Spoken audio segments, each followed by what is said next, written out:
Welcome to the Ride On podcast. I'm your co-host, James Gross, and I'm joined by Julia Thane, your other co-host. Hi, Julia. How you doing? Doing great, James. How are you? Or should I say we? We just having a little fun with What's names. happening? eBikes for life. I think you win the creativity award this morning. For our audience, today is our very first podcast, and we appreciate you joining along. Let's explain a little bit how we'll run the podcast. Julia and I will be taking a few topics from the Micromobility Newsletter. Hopefully you all subscribe to the Micromobility Newsletter, and we'll be discussing them in detail. Topics can range from things like new vehicles to new mobility business models to government policy and city infrastructure. Our goal is to better explore and snapshot the weekly happenings of the fastest growing and funnest movement in mobility. That's the world of small electric vehicles. We'd appreciate if you subscribe to the channel here on YouTube or wherever you're watching, as well as follow along with our newsletters, which of course we'll be referencing quite a bit. And as always, we appreciate your feedback, so feel free to leave comments or reach out to us at micromobility.io. With that, let's get right into it. Are you ready, Julia?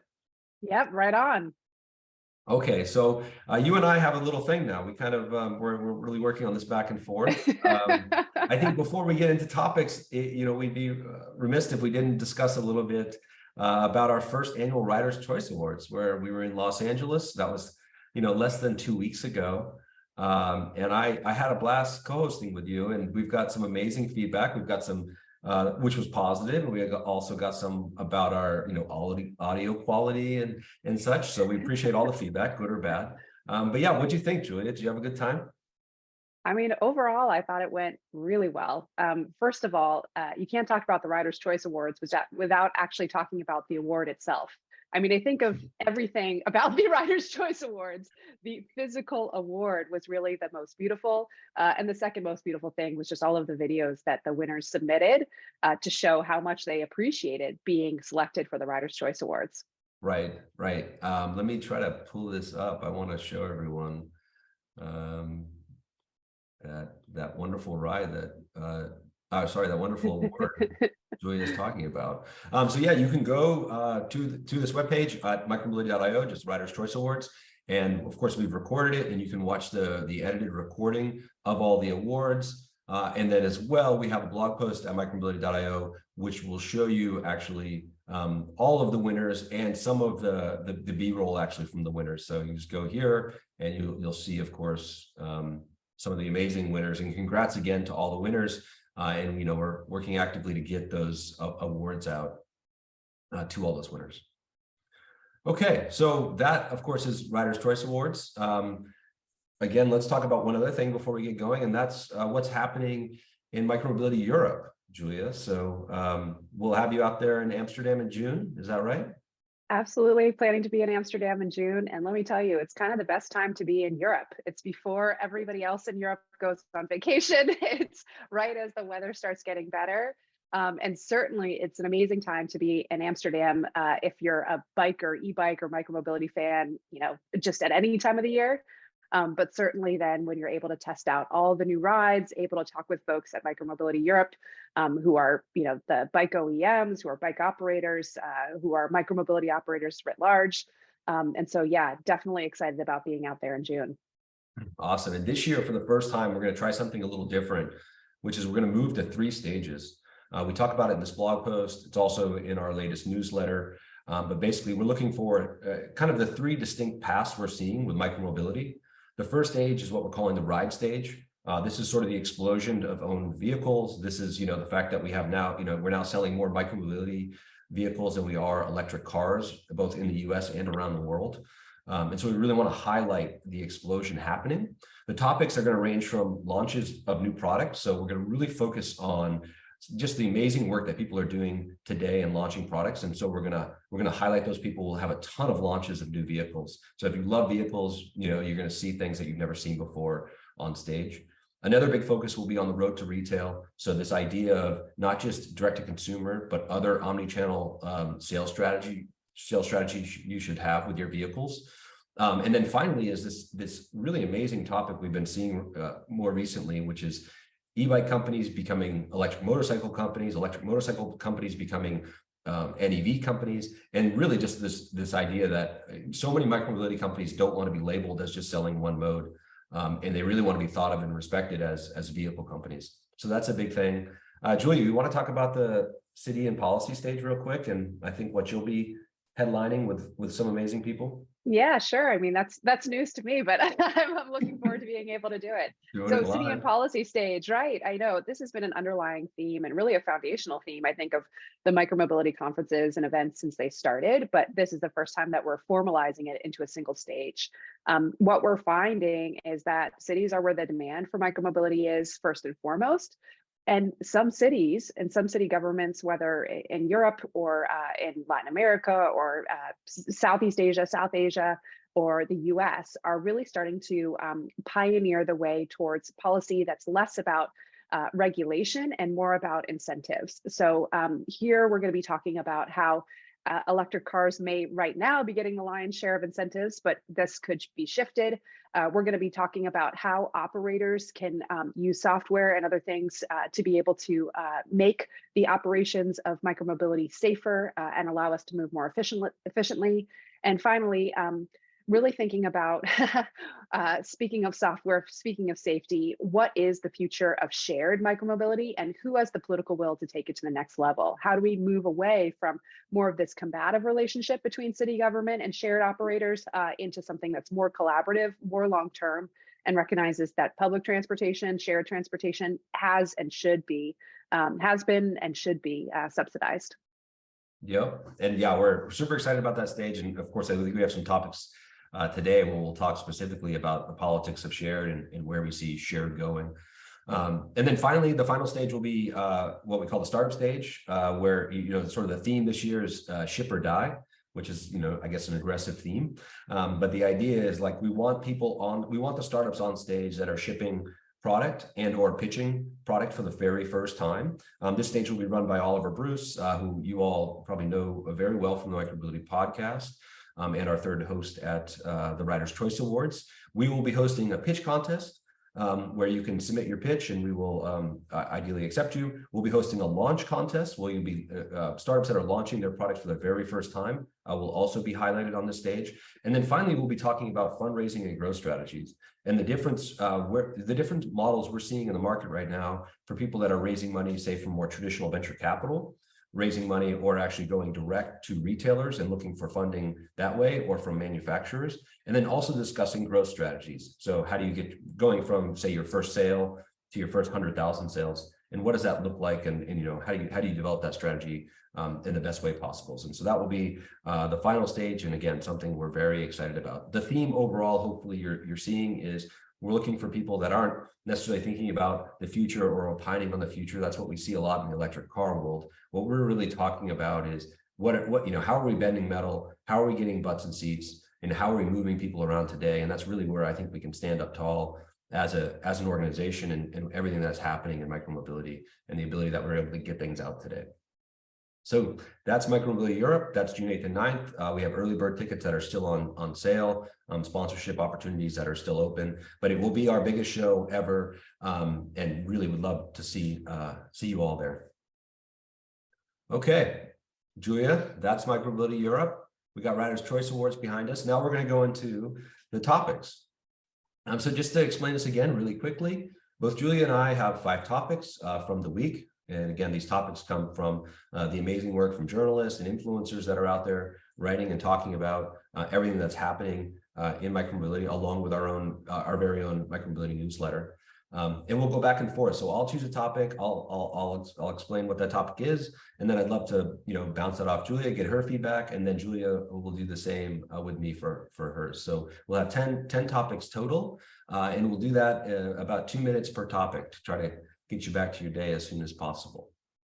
So I'll start. Again, my first topic of the day is this idea of how vehicles, or the concept that vehicles look very different in micromobility. Whether that's the announcement of the fatter tires coming from the Himalaya, the lower prices coming from Aventon and what they just announced, or for the first time I've ever seen an East Coast beach cruiser, where generally you see, of course, West Coast beach cruisers. So the first part of this topic really is around fatter tires, and Himalay's come out and said they're gonna move their tire base from 4 inches to 4.5 inches, which again is really massive. So this story is out of Electric. I'll just share my screen here really quickly, and you can see the tire base. And what's so funny, I live here in Southern California. One thing I've always been so surprised by is how almost everyone chooses a fat tire. And you see very, very few e-bikes that are traditional tire sizes, even though I think you have a lot of manufacturers that are making very traditional looking e-bike, e-bikes that look like normal bikes and sort of normal tires. And so this is just a trend that continues. And I'm just like very curious to see where this trend ends. So I thought 4-inch tires were very big, 4.5-inch tires are massive. So again, just something I think we want to watch, and just think about, micromobility is not riding a bicycle. Doesn't mean a bicycle is bad or anything, but it is different. And so what will these form factors look like and feel like? And again, just starting in the base, I think Himalaya onto something most likely with making tires even bigger. The Aventon story, just to go over this really quickly, and again, I think we'll touch on this theme quite a bit today, are the prices are going lower. And Aventon took all of their 2022 models down and basically explained that they'll permanently be lower, which is just, again, incredible. And it shows the innovation coming from Aventon and the idea that they're going to have new vehicles coming out, and you can get, the year before for much cheaper. Reminds me a lot of Apple and how Apple will release new phones and then make the old phone more affordable. Still a great phone, still can be used for years and years. And so I think we're seeing something very similar in almost a fruit fly dynamic with e-bike manufacturers that can push out new vehicles so quickly and discount their old ones. Again, much different than the auto market, which takes much longer to update and make new. And then finally, on the cruiser front, again, I just wanted to highlight really cool to see an East Coast company making a beach cruiser, also with a belt drive, which again, if you ride your e-bike around the beach, how rust can build up very quickly. So the belt drive concept, I think, is just really great. And, it's East Coast, so it feels a little, I got a little bit of an aristocratic feel here. Throw on the back, yeah. Yeah, it's like, what the Queen might ride or something with the ride of it. Yeah, right. And then I did see like the West Coast shot though, so maybe they're also appealing to the West Coast with that. Trying to. They're realizing that people on the East Coast don't use cruisers as much, or maybe they're trying to get East Coast to be a little bit more chill than West Coast. I agree. So yeah, Julia, what do you think? Anything there, like with e-bike models and the changing nature, and what do you like to ride? Are you riding fat tires? Do you like discounts? Like where do you stand on all that stuff? Right. No, do I like discounts? The answer is no. I hate discounts. I like paying premium for everything. Like, of course I like discounts. Everybody likes a discount. No, I think it's really interesting to see some of these changes happening. What I find in riding a skinnier tire versus riding a fat tire is the obvious, which is more stability. I mean, the fatter the tire, the more stability you have, the more types of terrain you can go on. And I think certainly in Southern California, it makes sense to have a fat tire when you live along the coast. For me, I live more inland, so it makes less sense. I'm more of a, I was going to say a cowboy type of girl. That sounds a little bit weird, but what I mean is I'm more of this like hybrid sort of road commuter bike in terms of a primary e-bike to use. But I totally get why you would want the fatter tire. I also think, to be serious, it is really interesting that an East Coast company is starting to come out with a coastal bike. And what I would say that signals for me is actually a status change. It's around trying to make e-bikes cool, e-bikes vacation items, e-bikes for kids and for teens and for folks who are living a slightly different, maybe less urban lifestyle, or for that matter, who want to be able to throw an e-bike in the back and go to the beach during the weekend. So definitely think that's interesting. I mean, just speaking about this idea of cutting costs, or cutting prices rather, not cutting costs. One of the articles that came up for me this week, James, was around how bike prices keep falling due to excess stock. So 2023 is going to be a really good year to get a bike. And I think the headline for this is that because bike prices are falling, we're going to start seeing a broadening of the base. Over the past few years, we had prices rise, we had supply shortages, we had a demand increase. I mean, almost like a volatile demand increase. We had inflation. And so across the board, you really saw prices increase for different types of e-bikes, e-cargo bikes, micromobility options writ large. What we're seeing right now, though, is actually there's demand falling for entry-level bikes. It might mean that this market is saturated for the current consumer base. We're actually seeing the inverse for more expensive specialty bikes where demand is increasing, and demand is also increasing for e-cargo bikes. So there's different things happening in the market right now for e-bikes and e-cargo bikes, which is really, really interesting. And I think why the industry should care about this, especially in terms of the bike prices falling or them, pushing the bike prices down, is that this is an opportunity to think about broadening the base of consumers. If you can get, I just think about, what was it, a month ago, James, or a month ago where Rad Power slashed their prices to, it was like $9.99 for one of their most popular models, and they were sold out within like a week. So broadening the base of the consumers, getting to a lower price point. This is also a really good time for city government rebates. If you could have a city government even put $200, $300 towards a lower e-bike price cost, that would be really important, I think, for broader consumer adoption. It might make margins thinner on the bike sales themselves, speaking of costs and prices. But I think this is also an opportunity for companies to start adding on accessories and other add-ons as part of the sale and the price. So, I actually think that this sort of thing, bike prices falling, is not just a marketing ploy. It's really where the industry needs to go to get that broader consumer adoption. Yeah, I agree. I think that the coolest thing about e-bikes from a mobility perspective is so many mobility vehicles are inflationary. Cars have just been on a steady chart up in price for years and years. I saw a stat the other day that the average new car monthly payment is up to $717 a month in America. That's just damn. That's gas and EV. No, that's just the vehicle. That's not with gas and insurance. So that's a new vehicle. So, but that's an incredible cost. And so you're where so many of the micromobility vehicles are showing the true nature. Technology should be deflationary. Costs should come down. Like you think about the cost of a computer and what you can get from it. That is on a precipitous decline down. TVs also are very deflationary. A lot of technology can be deflationary, and hopefully we'll see micromobilities continue on this front. Doesn't mean you're not building more expensive vehicles for a different type of consumer and a different level of quality and experience, but the deflationary curve on the overall componentry of these bikes would be a fantastic, would just be fantastic to get more people into it. And I loved at Micromobility World, Levi Conlo, the CEO of Electric, sort of called out all the manufacturers and said, hey, we can make these things for cheaper. We should be doing that. We should be getting as many people into our environments as possible.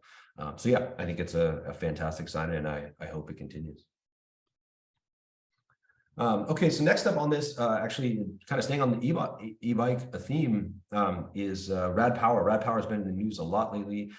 We had the founder, Mike Radenbaugh, on our podcast a couple months ago. They announced a really exciting Rad Trike vehicle as well in December that we covered. And this month they're out with sort of a message from the new CEO and really the company at large that their focus is on safety. And they want to make vehicles more safe, which I think is something that's, I think it's incredibly ambitious to come out and say that, and I think really mean that.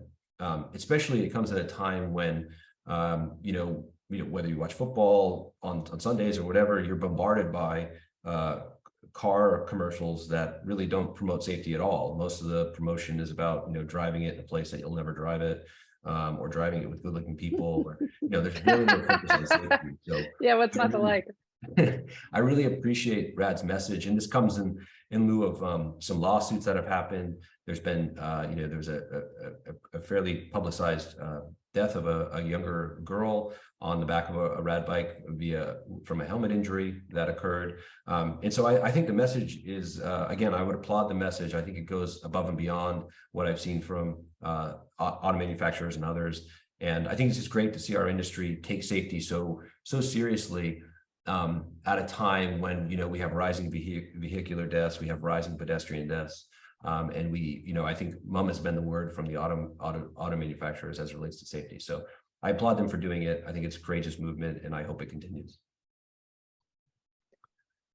Yeah, I mean, just speaking about, yeah, no, safety is sort of the primary topic, I think, for both shared operators and then for privately owned micromobility. And you can think about safety in so many ways, right? Like safety could be having e-bikes and e-scooters and other micromobility options just sort of scattered around streets. And so, being obstacles on sidewalks and things like that. I think you can think about safety in terms of having dedicated infrastructure for the e-bikes and the e-scooters themselves. And then, of course, there's just the safety of the vehicle itself.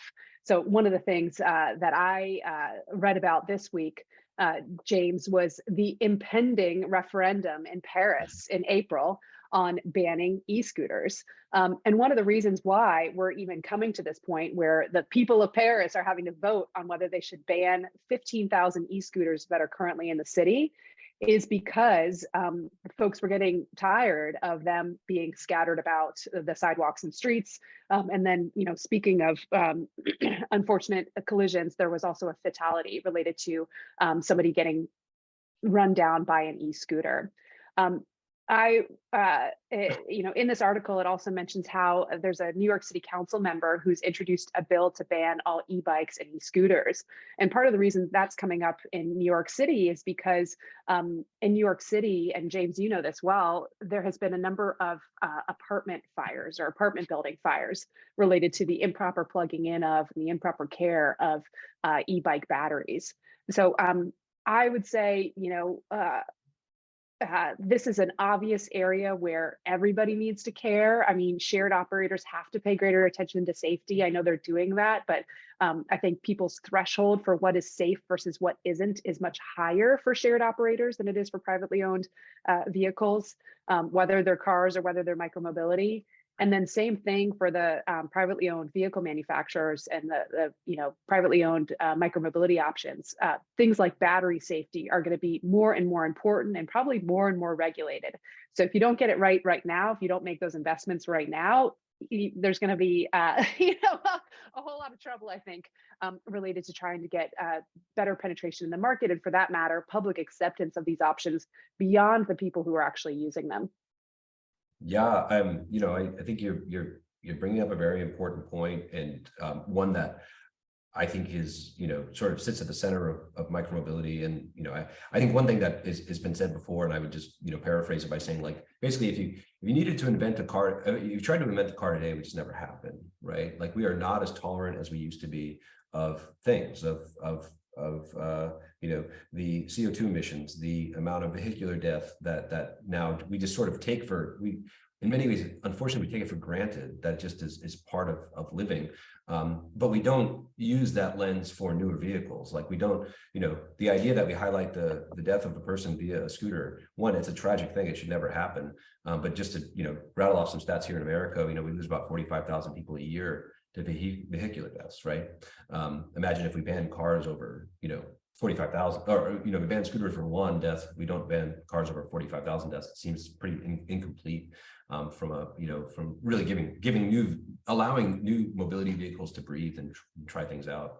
I'll actually skip to one of my topics because I think it dovetails into this one nicely, and that's the perception versus reality of new mobility and really of micromobility.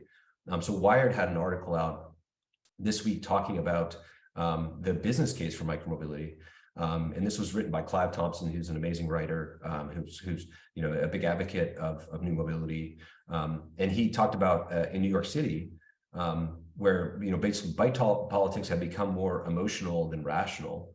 And so they opened a new bike lane in Queens, and the business owners were upset about it in order to get it to go in, because it was going to take away some parking to put the bike lane in. They were against it.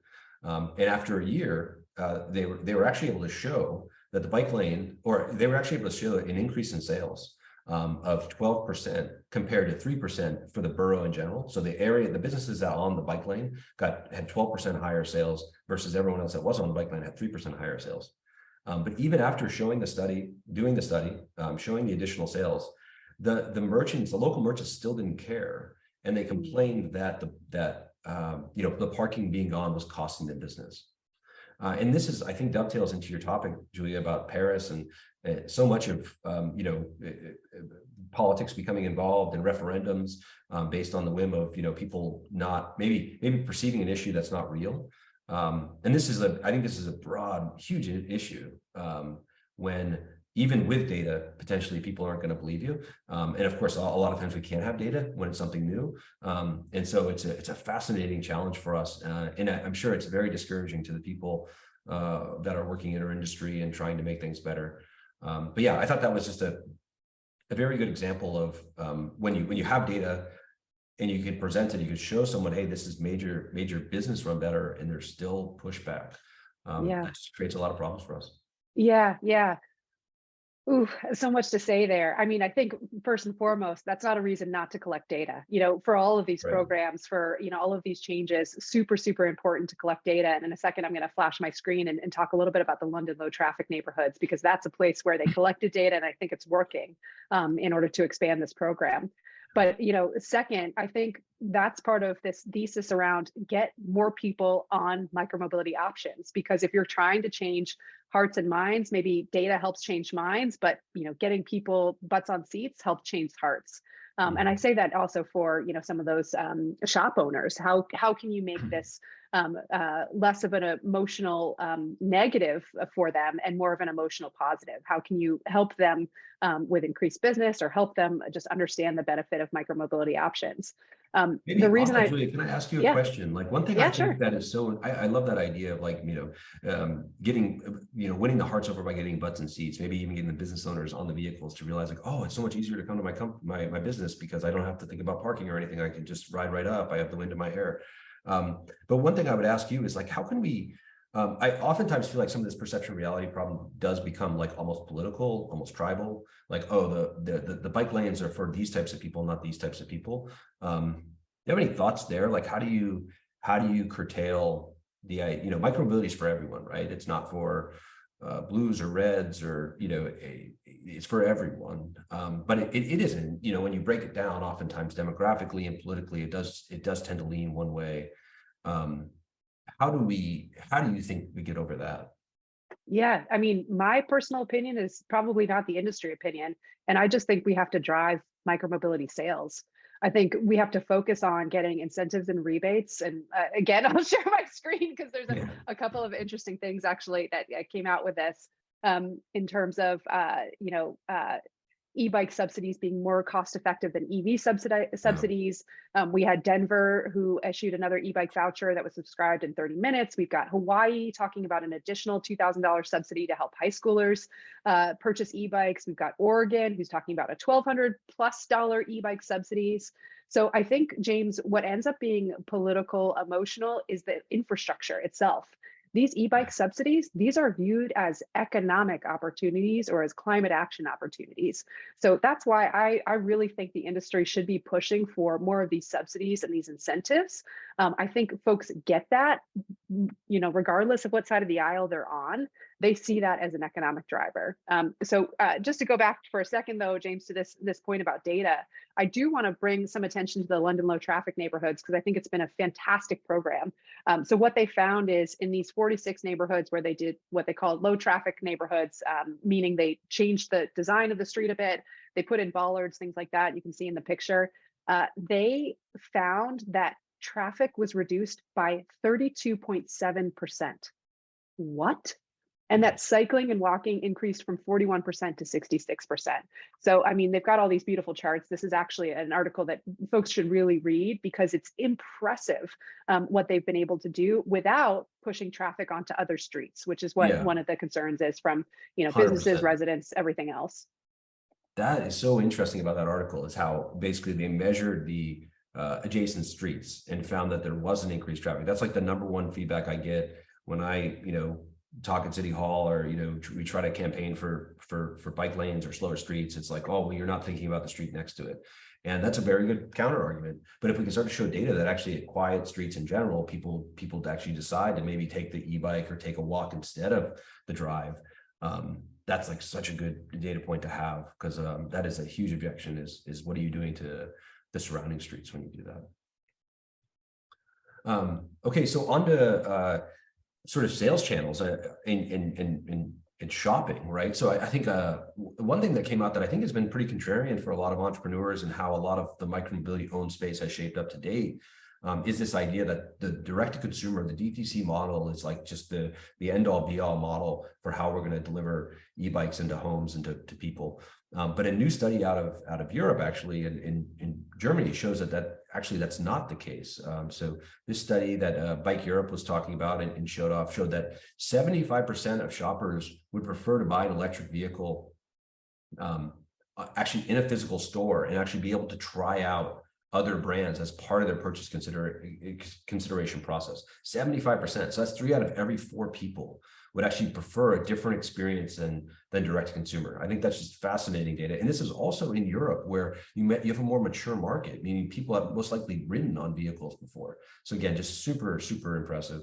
Another thing from the study that also came out, which again is something I think for everyone to think about, is potential customers indicate that poor service with their current brand is the #1 reasons why they would switch in buying a new vehicle. And again, if you think about families, if you think about the idea that you can upgrade these vehicles quite easily and buy new ones and sell your old ones, I think so many companies need to really think about that loyalty and servicing metric and how they're going to service their customer, because you're not just going to buy one vehicle, you're going to buy multiple vehicles if you have a bigger family or if you're going to continue to be upgrading. So this is not a one and done shopping model. It really is a service model, and clearly there's so much that needs to be built in the servicing world for consumers. So yeah, Julie, I know you've talked about servicing in the past. I know you're always looking to try new vehicles. Curious what you think on what shoppers in Europe are saying here.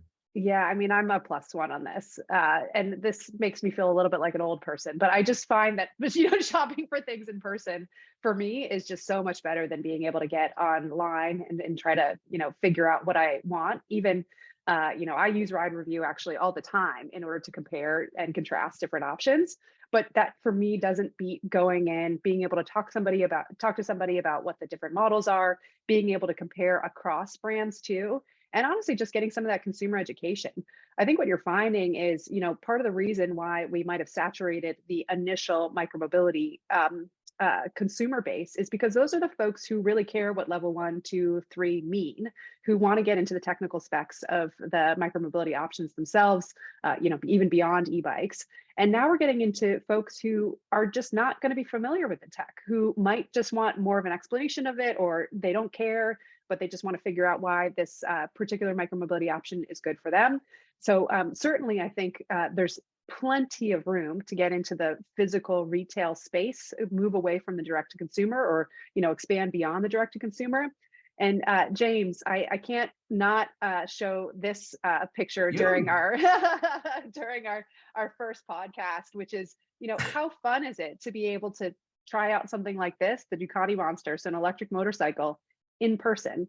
Do you want to just shop for this online? Like, I don't want to just shop for this online. I want to go, I want to try it out, I want to see how it is. And I want to take my friends to go too, so that I can both convince them to try it out, but also convince them to buy and to go electric.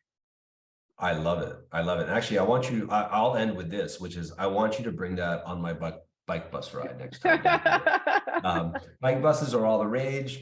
And it's so cool to see them taking over in America, clearly in Europe and other places. People just do this every day. But for us, this is a very different thing. It's become kind of a craze. Wired picked up on it. We picked up on it in the newsletter. And I think everyone should go out and start a bike bus in their local community and ride. And yeah, Julia, you can bring the Ducati. That's cool. Yeah, right. We'll govern it down a little bit. Yeah. But you can bring it. I might have to just use my feet to pedal along. Yeah.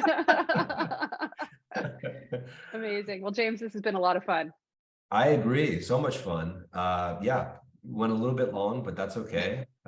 Thanks so much for joining us. And yeah, Julia, take us out. I was going to say, you'll see us next week on this channel.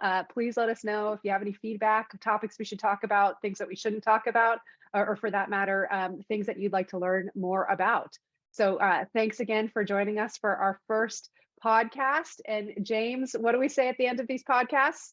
Right on. Right on. All right. See y'all later. See ya.